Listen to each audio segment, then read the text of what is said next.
It started with the sound of my phone buzzing. Not once, not twice, but 5 times in a row.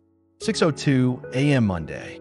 My boss, my client, my mother, my gym app, and a reminder that my credit card bill was due.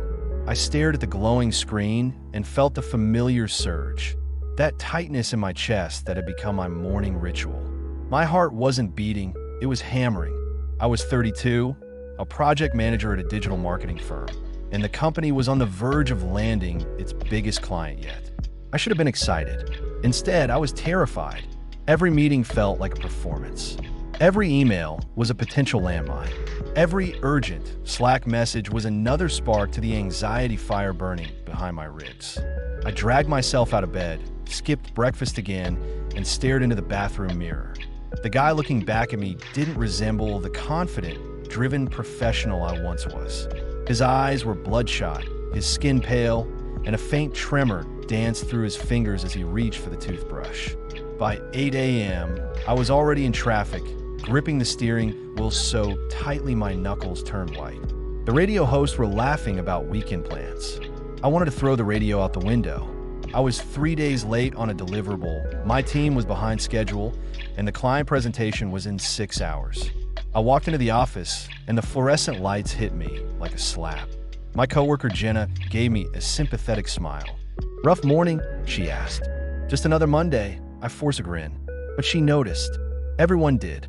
I was snapping at people, forgetting details, drinking more coffee than water.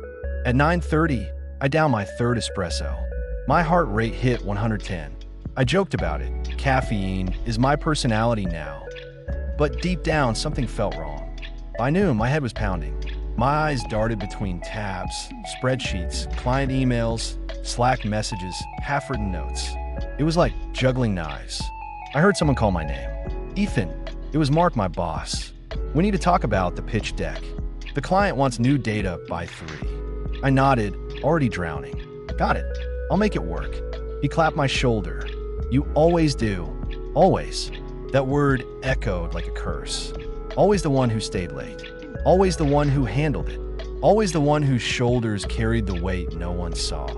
At 1:15 p.m., I skipped lunch again. My stomach growled, but I didn't notice. I was typing so fast my fingers hurt. I didn't even hear Jenna walk over. "You good?" she asked softly. "Fine."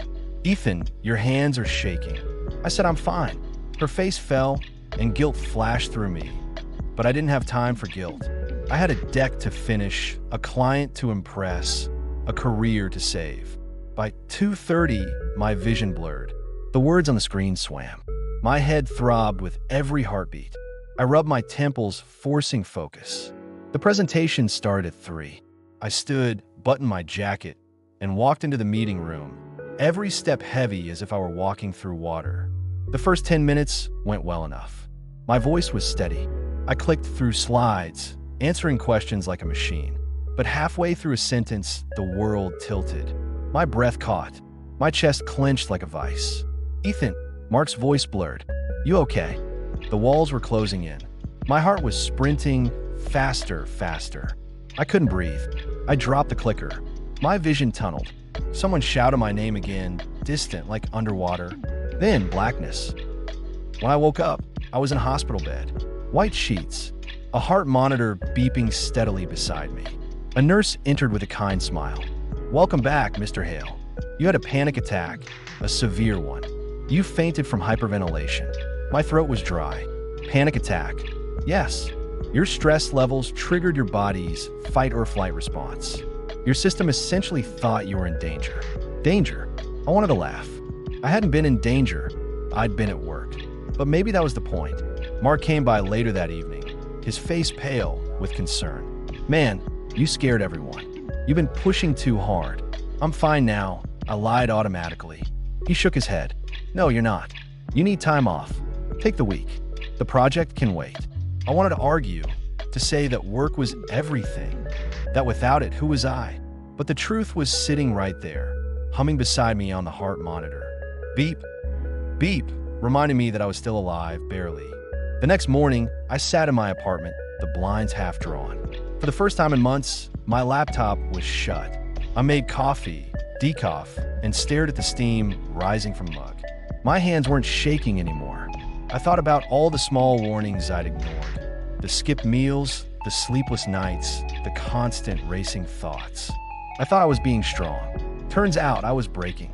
Slowly, quietly. That afternoon, I went for a walk. No destination, just moving. The city hummed with life. People laughing, buses honking, a dog barking in the park.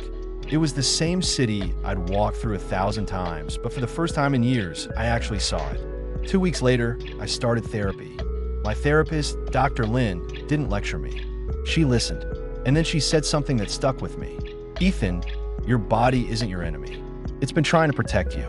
That panic attack, that was your body screaming for help when your mind refused to listen. That hit hard. We built small changes. Mindfulness in the morning, shutting off notifications at night, saying no to unreasonable deadlines. I started exercising, not to look good, but to feel human again. And slowly, the noise in my head got quieter. 6 months later, I returned to work. But this time, I did it differently. I set boundaries. I took breaks. I checked in with my team, not just about progress, but about how they were feeling. One day, Jenna stopped by my desk. "You look peaceful," she said. I smiled. Guess I finally decided not to let stress run the show. She laughed. "Took you long enough." I grinned back, thinking about the man who'd collapsed in that meeting room. The one who thought stress was just part of success. That man wasn't gone, but he'd learned something priceless. Stress didn't make me stronger. Listening to my body did. And every time I feel that familiar tightness in my chest now, I stop, breathe, and remind myself, nothing is worth losing your peace. Not a job, not a deadline, not even a dream.